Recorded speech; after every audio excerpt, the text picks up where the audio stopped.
प्राचीन भारत की अनंत अंधकार की एक रात को दो महान सन्यासी अनंत ज्ञान की खोज में भारत के कोने कोने में भटक रहे थे।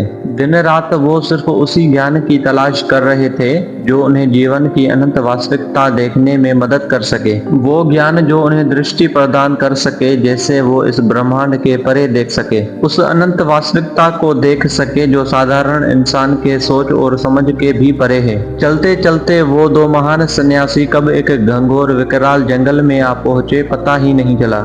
जंगल जो भयंकर जानवरों के धुनी से कंपित हो रही थी। डर नाम की चीज उस वक्त उन दो महान सन्यासी के मुख पे कतई ही नहीं थी। वो ये जानते थे कि मैं ये तुच्छ शरीर नहीं हूँ, ना ही मैं ये मन की भावना हूँ और ना ही मैं ये चेतना हूँ। मैं वो परम तेजस्वी दिव्य आत्मा हूँ जो अनंत ब्रह्मांड के परम शक्तिशाली तेजस्वी परमात्मा से अलग हुआ हूँ। हाँ, मैं ये शरीर नहीं हूँ तो डर कैसा। ये सोचकर वो दोनों उस विकराल अंधकार जंगल में चले गए अपना सफर जारी रखने के लिए। जंगल बाहर से जितना डरावना दिख रहा था उतना था नहीं। चलते चलते वो दोनों तर्क जनित बातें करने लगे। पहले सन्यासी ने कहा कि वास्तविकता वास्तविक है, ये ढोर शिला परिवर्तनशील है। फिर दूसरे सन्यासी ने कहा कि वास्तविकता एक भ्रम है, ये लगातार बदलता रहता है और ठोस वस्तु जैसी चीज होती ही नहीं है। इस बात को लेकर वो दो सन्यासी वास्तविकता को लेकर बहस करने लगे कि वास्तविकता एक असल चीज है या नहीं,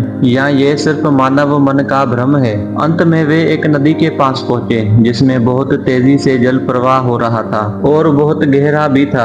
पहले सन्यासी ने तैरकर नदी पार करने का निर्णय लिया, जबकि दूसरे सन्यासी ने एक नौका बनाकर पार करने का निर्णय लिया। फिर पहला सन्यासी तैरकर नदी पार कर गया और पीछे मुड़ के देखा तो वो दूसरा सन्यासी अभी भी नौका बना रहा था। पहले सन्यासी ने दूसरे सन्यासी को पुकार कर कहा, तुम इतना संघर्ष क्यों कर रहे हो, बस तैरकर नदी पार कर लो। फिर दूसरे सन्यासी ने उत्तर दिया कि मुझे तैरना नहीं आता, मुझे पानी से डर लगता है। पहला सन्यासी हंसा और बोला, तुम पानी से डरते हो लेकिन तुम तो भ्रम से नहीं डरते। दूसरे सन्यासी ने एक क्षण इस बारे में सोचा, फिर उसने कहा कि आपने सही कहा, मैं भ्रम से नहीं डरता, मैं अज्ञान से डरता हूँ। पहला सन्यासी मुस्कुराया और बोला, अज्ञान डरने की चीज नहीं है, ये ऐसी चीज है जिसे तलाशा जाना चाहिए।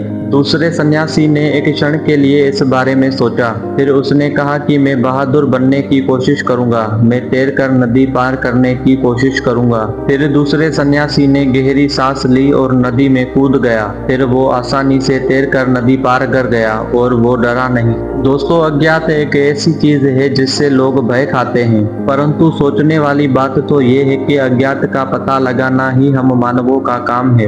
वास्तविकता को जानना कि ये असली है भी या नहीं, या ये सिर्फ हमारा भ्रम है। ये भले ही डरावना है पर इसका जवाब हम पा सकते हैं अगर इस संसार को गहराई से समझना शुरू कर दें। जितनी गहराई से हम इस संसार और ब्रह्मांड को समझेंगे उतनी ही गहराई के अंदर हमें चमत्कार के खजाने मिलते जाएंगे जो हमें एक दिन मुक्त कर देंगे। तो दोस्तों, आज की इस वीडियो कथा विद राजकुमार में बस इतना ही। देखते रहिए मेरे साथ एक नई कहानी, इसलिए चैनल को सब्सक्राइब कर दें।